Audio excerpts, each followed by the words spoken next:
Hello my deer student, ଆସିଗଲା ଦ୍ୱିତୀୟ ସମାପ୍ତି ସୂଚକ ମାନ ନିର୍ଦ୍ଧାରଣ 2026ର ମୌଖିକ ପ୍ରଶ୍ନପତ୍ର। ତୁମେ ଜାଣିଛ ଆସନ୍ତା 6-7 ତାରିଖରେ ତୁମର ମୌଖିକ ପରୀକ୍ଷା ହେବ। ତ 6 ତାରିଖରେ ପ୍ରଥମେ ତୁମର ଭାଷା ବା ଓଡ଼ିଆ ଅଛି 10 ମାର୍କର ମୌଖିକ ପ୍ରଶ୍ନପତ୍ର। ଏଟା ଭିତରେ 100% ରିଅଲ୍ ପ୍ରଶ୍ନପତ୍ର। ଚ୍ୟାନେଲରେ ନୂଆ ଥିଲେ ଗୋଟେ କଥା, ତୁମେ ସବସ୍କ୍ରାଇବ୍ କରୁନ, ସବସ୍କ୍ରାଇବ୍ ବହୁ ମାତ୍ରାରେ କର, ସାଙ୍ଗ ସହିତ ସେୟାର କର।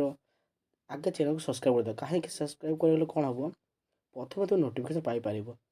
ଚ୍ୟାନେଲ ତୁମେ ନୂଆ ଥିଲେ ବାରମ୍ବାର କହୁଛି ସବସ୍କ୍ରାଇବ୍ କର, କମେଣ୍ଟ କରି ଜଣାଅ କେଉଁ ପ୍ରଶ୍ନର ଉତ୍ତର ପାଇପାରୁନ ଆଉ କେଉଁ ବିଷୟରେ ଦରକାର ମୋତେ କମେଣ୍ଟ କରି ମୁଁ ପ୍ରଶ୍ନ ସହ କ୍ୱେଶ୍ଚନ୍ ଅପଲୋଡ଼ କରିବି।